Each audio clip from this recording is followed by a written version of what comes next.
Bem-vindos ao Off Label. O Off Label é um encontro de pessoas, sobre pessoas e para pessoas. É uma viagem com um ponto de partida escolhido pelo nosso convidado ou pela nossa convidada, mas sem um trajeto, sem um destino definido, e que tem a pretensão de não ter pretensão alguma. Nossa convidada de hoje, muito especial, ela é filha do Paulo e da Clarice, esposa do Henning, mãe da Berta, do Pedro e do Gustavo, que é a professora Maria da Conceição Montans-Bayer, que é a reitora do Centro Universitário Integrado. Seja bem-vinda. Obrigado, Marcos. Olá, tudo bem, gente? Você esqueceu de uma coisa. O quê? Os 7 netos. É verdade? Né? Qual o nome deles? Qual o nome deles? Matias, aí vem a Sofia, aí depois o Luiz Gustavo, a Ana, depois vem o Gabriel, aí vem a Cecília e a Helena. E dizem que neto é filho com açúcar, né? É verdade isso? É verdade, mas a avó, eu sou um pouco assim de educar também, sabe? Não deixo fazer o que querem, não. Eu sou Educadora. Educadora, acho que faz parte da personalidade. Não, mas é diferente, sabe? Aquela responsabilidade que você tem com o filho, né? Que fica, quer dizer, ele não tem autonomia, você perde a sua autonomia, então os dois têm que um compartilhar com o outro, né? Tem que ajudar. É algo assim diferente. Agora o neto não, o neto você já não tem aquela obrigatoriedade de educar, isso e aquilo, né? Uhum. Você tem de orientar. E ao mesmo tempo tem uma dinâmica própria de uma nova família, né? Sim. Que não é exatamente a sua, né? Eu assim, paro e penso, eu pergunto para o Henning, meu esposo, né? Que eu falo assim, Henning, nós começamos em 2, hoje nós somos em 15. Em 40 anos transformamos em 15, entende? Então é gostoso, né? É lindo, né? É lindo. É a vida, né? É a vida. Acho que a vida é isso. É a vida. A senhora, a gente sempre pede um começo, né, da nossa conversa, e a senhora escolheu as imagens que estão aqui acima de nós. Por quê? Por que isso é tão emblemático? Onde que isso entra com essa importância em sua vida? É porque, Marcos, é o seguinte, foram colocadas imagens do integrado no seu início, na época do colégio, da época de 1986, que era o integrado afirmativo, antes de ser o integrado era o afirmativo. Então, hoje, se você vê, até eu gostaria de colocar imagens depois de o que nós conquistamos durante esses 37 anos. E foi algo assim que, para mim, lembrar de como era, lembrar o início da instituição, da faculdade, é uma história. Então, isso é história. E onde nós chegamos hoje é um presente, sabe? Para mim é algo assim muito recompensador. Eu vejo que, como eu sempre falo, né? Acreditei, arregacei as mangas, colocamos a mão na massa e fomos em frente. Aquilo que meu pai sempre dizia, né, minha filha? Educação e trabalho é a única forma de você vencer na vida. Então, eu acho que isso aí remete isso que eu recebi de família, né? E essa é a mágica? A mágica é o acreditar, é o investir e é o trabalhar? Esse é o tripé que faz com que a senhora tenha conseguido liderar, né, esse resultado, né? O resultado de um centro universitário reconhecido, enfim, pela qualidade do que oferece, que vincula as pessoas, né? As pessoas têm muito orgulho de passarem por aqui, seja como docentes, seja como discentes. Qual que é a mágica? O que a gente poderia deixar de recomendação para alguém que, de alguma forma, tivesse um ideal parecido? Acho que você falou, Marcos, que é o acreditar. Acreditamos na educação, como eu disse, eu tenho um histórico de educação, entende? Meu pai era uma pessoa que sempre passou isso para nós, né? E, por um outro lado, casei com uma pessoa que também sempre valorizou a educação. A família dele também sempre valorizou a educação. Então, o fato da gente receber isso, né, faz parte da nossa vida, tanto da minha quanto do Henning, e nós trabalhamos dessa forma. E eu acho que também, você falar, o que faz eu conseguir galgar e chegar onde nós chegamos? Então, eu já trabalhei em vários setores, né? Tem desde educação, desde agricultura, pecuária. Em todas elas, eu sempre procurei conhecimento. Eu não entendia nada de pecuária. Apesar de ter um pai veterinário, eu não entendia nada de pecuária. Mas quando eu comecei a mexer com pecuária, eu fui fazer curso de inseminação, eu fui atrás de pessoas que me orientassem, eu fui atrás da academia, nas universidades, saber como que eu poderia mexer com a pecuária, mas não uma pecuária, sabe, assim, antiga, mas uma pecuária mais moderna, mais arrojada. Então, logo eu já estava fazendo inseminação na propriedade, eu estava fazendo transferência de embrião. Então, isso foi com que... E é dessa forma que eu trato as coisas que eu acompanho, que eu participo, que eu coloco a mão para fazer. Então, é um perfil. Então, você tem que ir atrás do conhecimento para conseguir atingir os seus objetivos. Nada cai do céu. E que né, acho que isso conversa muito com essa questão da postura do educador, né? Sim. A gente só ensina quando a gente está disposto a aprender. Quando a gente dá dignidade para o outro, né? Sim. Quando a gente coloca o aluno em primeiro lugar e percebe que o aluno tem muito a nos ensinar, é aí que a mágica acontece da educação, né? E a senhora tem uma formação de psicologia, né? A senhora é psicóloga de formação, Pois é, também né? sou psicóloga. Esse olhar, talvez, da psicóloga, né? A senhora acha que contribuiu dentro desse encantamento pela educação ou não? Como é que isso se processa, essa saída da psicologia para a educação? Olha, Marco, eu fiz a psicologia e fiz mestrado em psicologia escolar. Sabe? Foi algo assim que eu fiz porque logo que eu me formei, a faculdade onde eu me formei, eles me chamaram para auxiliar uma professora. Aí eu me senti na necessidade de entrar numa especialização, e aí eu entrei na pós-graduação em psicologia escolar, no mestrado em psicologia escolar. E foi então que, quer dizer, você segue o caminho, vamos procurar aprender, o conhecimento. Então, é sempre este caminho que eu segui, você entendeu? Então, para você fazer alguma coisa, você tem que ter conhecimento. Por isso eu acho que a educação, para mim, não foi algo que tão difícil de encarar, de conseguir desenvolver. Porque eu sempre pautei pelo conhecimento. Não adianta você querer fazer alguma coisa com olhos vendados. Ou você vai atrás de conhecer, de saber o que realmente está acontecendo, ou você não vai a lugar nenhum. E daí a senhora entra para a docência, né? A senhora fica docente na universidade, em uma universidade, não é isso? Sim, eu fui docente na Universidade de Itatiba, né, que é dos franciscanos. Fui docente também na Unip, em Bauru. Em Bauru não, em São Paulo. E na USC, na Universidade Sagrado Coração, em Bauru. E quando eu me casei e vim para cá, fui docente aqui na Unespar. E daí, como é que existe essa saída da Unespar para a constituição de uma escola própria, né? E que a sua liderança dentro desse projeto é desde o início ou ela acontece naturalmente ao longo da implantação e da mudança da gestão da escola? É porque nós, na realidade, eu era dos sócios, dos 50 sócios que deram origem ao grupo integrado, poucos entendiam de educação, poucos atuavam nesse setor. Então, a maioria era agricultor, outros médicos, outros advogados.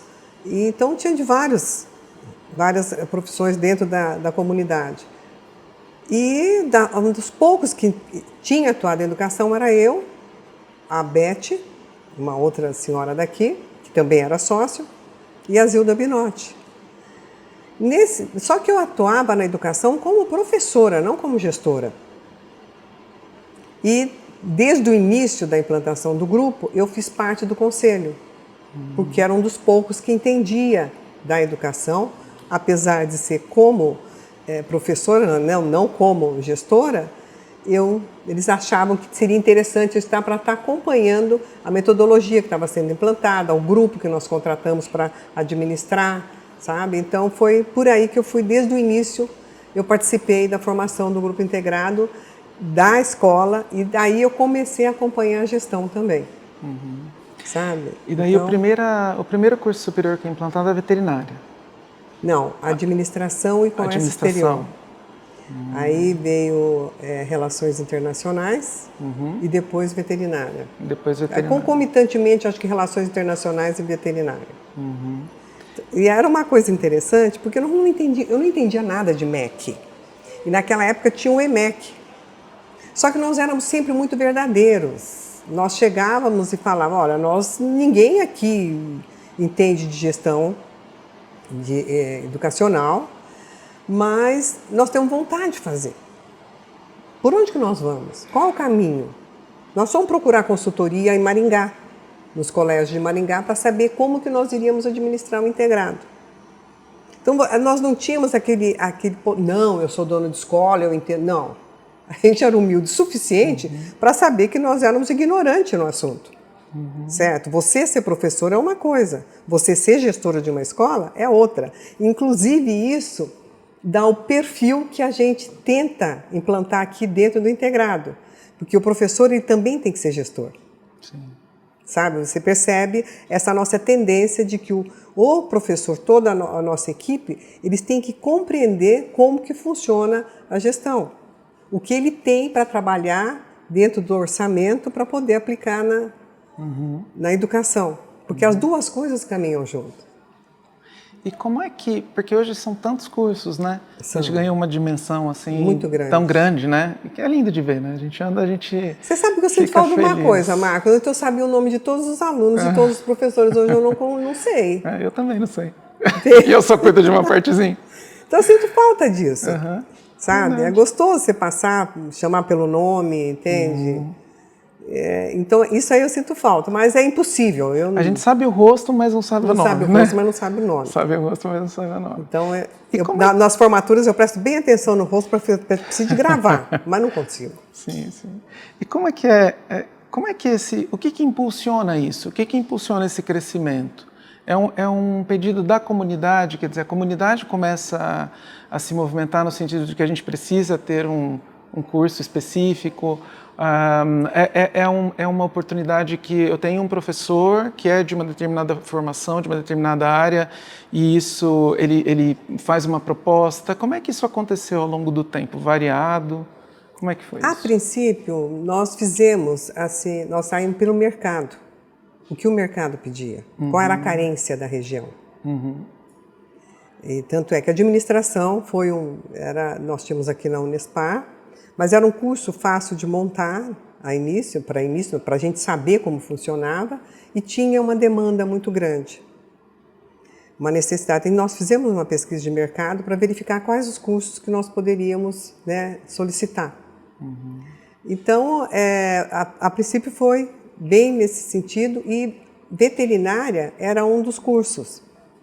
E assim como agronomia era um dos cursos, né, e direito. Então foi a sequência, tanto é que aí veio direito, veio a agronomia, né, vieram esses cursos, que era justamente o que o mercado precisava.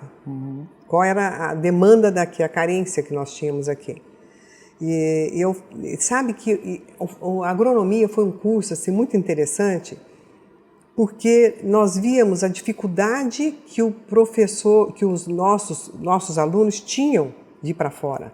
Porque uma grande maioria dos nossos alunos de agronomia, eles trabalham na propriedade. E aí foi o grande pulo que nós demos, que isso até foi provocação do Hennig, que é abrir a agronomia noturno. Na época foi um escândalo para o CREA, porque isso, imagina, um agrônomo, o que um agrônomo vai se fazer à noite? Vai procurar as pragas? Como? Mas nós montamos uma matriz que dava condições, nos finais de semana, do aluno acompanhar toda essa parte no sábado, né? Era sexta à tarde e sábado, que eles teriam condições de acompanhar as aulas práticas diurnas. Então, foi uma luta muito grande e foi uma virada de chave, na realidade, não só para nós, mas para nível de Brasil. Que nós somos a primeira instituição de ensino no Brasil a ter o curso de agronomia noturno, com uma grade totalmente reestruturada, reformulada, para atender às necessidades locais. porque os alunos tinham condições de acompanhar o plantio, as colheitas, as aplicações necessárias da agricultura durante o dia, agricultura familiar, e à noite eles vinham fazer o curso de agronomia. Então, com isso, nós atendemos. Foi assim, Marco, é impressionante a quantidade de pessoas que chegam nas formaturas e falam isso para mim. Olha, muito obrigada por vocês terem dado condições para o meu filho estudar e conseguir hoje ser um agrônomo. Então, estou falando de um curso, mas assim como os outros também. Falo da agronomia porque foi o nosso diferencial. Nós fomos os primeiros, pioneiros no curso noturno, né? Então, essa vocação para a inovação. Mas atendendo à sociedade. Sim, sim. É muito interessante isso. Eu acho que é isso, né? O alinhamento da vocação para a inovação, a orientação para as necessidades da sociedade, né? E acho que o compromisso, né, de ofertar possibilidades para as pessoas acabam transformando mesmo, né? Acaba. Não foi assim algo feito aleatoriamente. Tudo sempre foi muito pensado, sabe? Pensamos bem, tanto é que Relações Internacionais foi um curso que hoje nós não temos. Por que nós abrimos Relações Internacionais como um dos primeiros cursos? Por causa do Mercosul.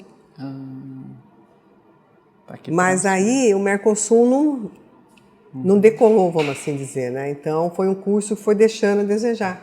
Nós não tínhamos a demanda para o curso. No início sim, estava aquele, sabe, aquele momento do Mercosul, nós tínhamos muitos alunos.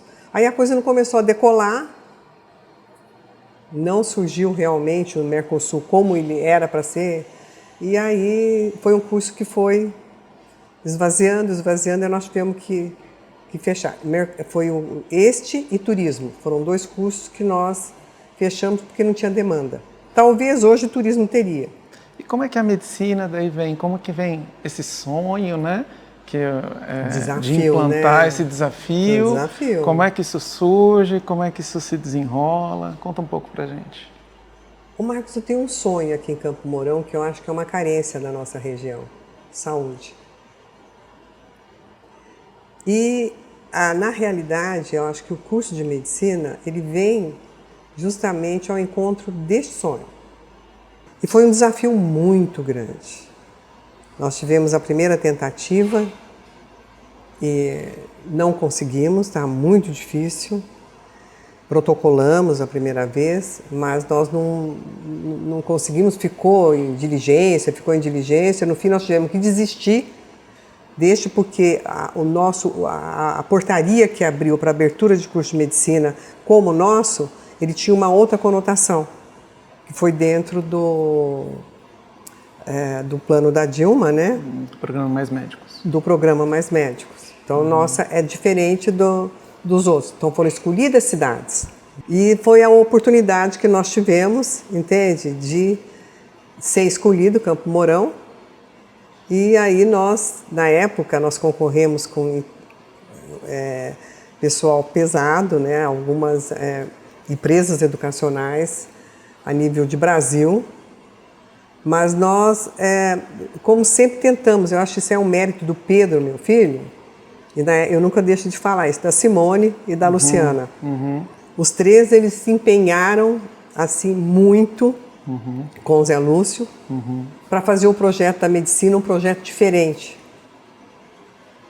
Eles se empenharam muito. E eu fazia parte política, eu ia para Brasília toda hora, conversava com outro. Nós montamos um grupo de 29 instituições do Brasil, que estavam no mesmo programa dos Mais Médicos atrás do curso de medicina. E nós nesse grupo, até hoje a gente tem contato, foi assim algo que eu ia de um lado e eles aqui na parte de fazer um curso realmente bom, sabe? E o nosso curso ele tem um diferencial, e ainda com você à frente, né, Marco? Ih, meu filho, fico tranquila. Obrigado, professor. Eu já ouvi muitas vezes aqui que a gente teria muita dificuldade, que a gente não iria conseguir montar um curso de qualidade, né? Imagino que a senhora também já deve ter ouvido isso em algum momento, né? Sim. Que seria muito desafiador. E o que a senhora pensa quando alguém... Porque agora a gente está formando a primeira turma, uma primeira turma que vem bastante forte, né? Acho que a entrega ela é notada e ela é notável. né, em vários ambientes nos quais eles frequentam, nos estágios, enfim, quando eles saem dos nossos muros aqui, eles são sempre muito elogiados, né? E a senhora dava alguma resposta ou a senhora tinha certeza que a resposta viria por eles? Eu sempre, sabe, Marcos, nós tínhamos uma coisa no integrado que nós montamos durante todo esse caminhar aí do integrado, né, toda essa estruturação do integrado, uma coisa que foi credibilidade. Então, desde o início, nós sempre procuramos dar qualidade aos nossos alunos e valorizar os nossos colaboradores. Esses são 2 pontos muito importantes. Então, com isso, nós criamos uma credibilidade aqui na região que não existe dinheiro que pague, sabe? Eu acho que isso é uma coisa muito importante, porque você não faz nada sozinho. Por isso você tem que investir no pessoal que trabalha com você, nos seus colaboradores. Eles têm que ser parceiros mesmo, uma coisa de parceria. E, ao mesmo tempo, não enganar os alunos. Você tem que dar o que realmente eles precisam. Conhecimento. Eu sempre digo, né? Eu sempre falei isso para os nossos professores, não passa a mão na cabeça do seu aluno. Você tem que ensinar ele a caminhar. Sabe? Ah, eu estou pagando, eu quero... Não, não existe isso. Você está pagando para receber um ensino de qualidade. E como nós sempre trabalhamos desse jeito, eu acho que essa credibilidade a gente construiu aqui na região. E o curso de medicina, muitos falavam, não que nós iríamos fazer um curso ruim. Eles acreditavam na gente. O problema era a estrutura, o que vocês vão ter para mostrar, para dar para os alunos, né? E como que onde vocês vão encontrar professores para vir para cá. O que nós fizemos? Você sabe. A gente formou. Nós formamos. Então, por isso que eu acho que não foi uma coisa tão difícil e com isso nós aumentamos a nossa credibilidade. Quer dizer, nós formamos os nossos professores. Quantos professores foram fazer pós-graduação em São Paulo, que você acompanhou, que você orientou, quer dizer, que a instituição deu condições para que isso fizesse, isso acontecesse. Então, assim, o nosso curso, ele nasceu forte e cresceu forte, porque nós tivemos condições de dar conhecimento, de ter colaboradores que foram formados aqui dentro. E eu acho que isso é uma base muito sólida, né, para o curso. Isso forma... E que veio na encomenda, né? Veio na encomenda. Veio na encomenda, né? Eu lembro a primeira vez que eu a conheci, a senhora fez essa encomenda para mim, né? Que o curso realmente desenvolvesse as pessoas, todas as pessoas que passassem pelo curso, independente de ser docente, colaborador, né, funcionários, os alunos, né, que desenvolvesse o serviço de saúde onde eles forem colocados. Então, acho que não tem um equipamento, um serviço de saúde aqui de Campo Mourão que não tenha sido transformado ou modificado pela introdução do próprio curso, né? E eu me lembro sempre da sua preocupação que o curso trouxesse qualidade, que formasse médicos dotados de valores, dotados de habilidades, que ultrapassassem a questão científica, né? Técnico-científica. Essa parte humana é muito importante dentro da medicina. E hoje eu acho que o Brasil tem uma carência muito grande nesse aspecto, sabe? Alguns grandes centros, alguns grandes hospitais, você vê isso, mas a grande maioria não. Então, a preocupação com o ser humano, uma medicina mais humanizada, a gente sempre teve essa preocupação. E a formação tinha que vir daqui. Então foi um desafio interessante, não foi? Você vê, nós vamos formar a primeira turma.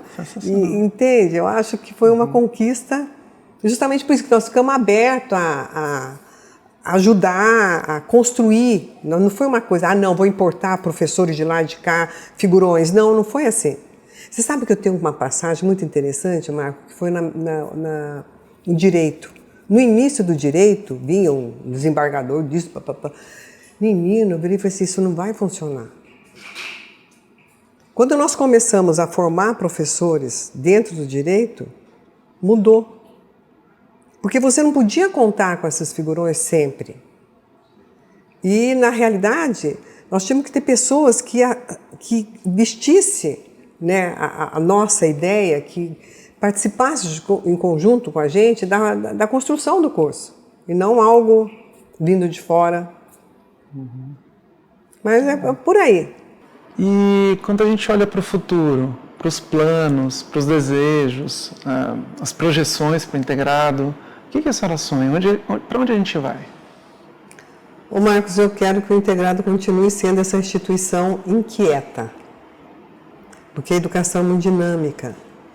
Nós não podemos ficar estacionados, sabe? Nós temos que procurar sempre inovar, não só em conhecimento, mas em formação de professores, em formação de colaboradores, sabe? E para dar condições que esses alunos cresçam. E uma coisa que eu acho muito importante, sabe, Marcos, é o respeito. Nós temos que transmitir isso para os nossos alunos. Esse valor é uma coisa que pode passar ano, entra inovação, entra isso, entra aquilo, mas é ético, sabe? A ética, o respeito, é algo que tem que estar aqui dentro. Porque não basta falar. Tem que praticar. Né? Você tem que praticar.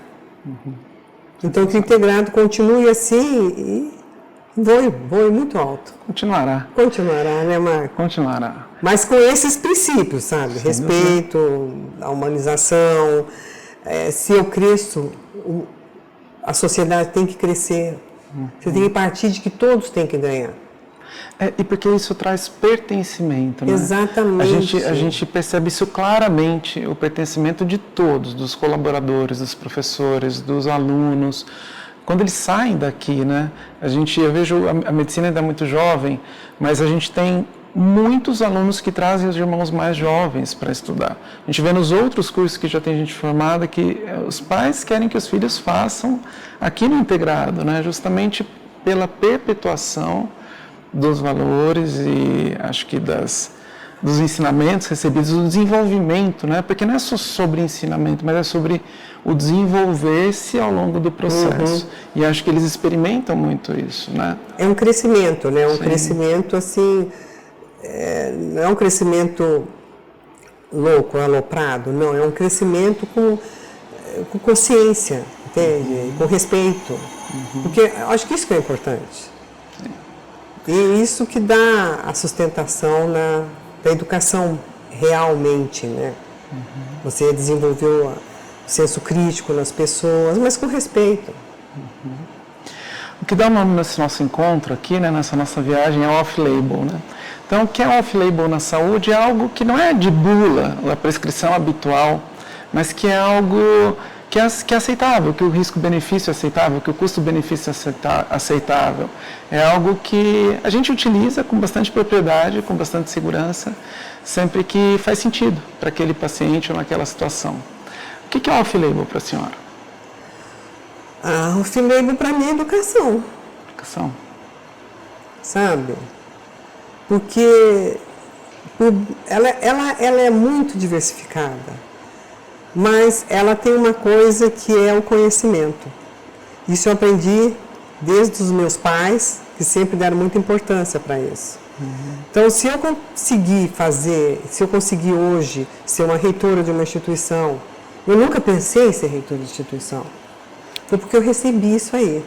Então, esse é o meu off-label, sabe? Eu acho que eu passo isso pela criação, pela educação que eu tive, pela minha formação, que o valor que sempre foi dado à educação. Então, independente do conhecimento que for, ele é muito importante que seja verdadeiro, né? Que seja empírico e algo bem... Isso é para mim muito importante. Professora, muito obrigado. É um prazer recebê-la aqui. Nossa, o prazer é meu, Marco. Você não imagina. Eu, assim, vendo você construir o que você construiu aqui junto com a gente. Nossa, meu Deus. Sensacional. Nós construímos. Obrigada, Marco. Eu que agradeço.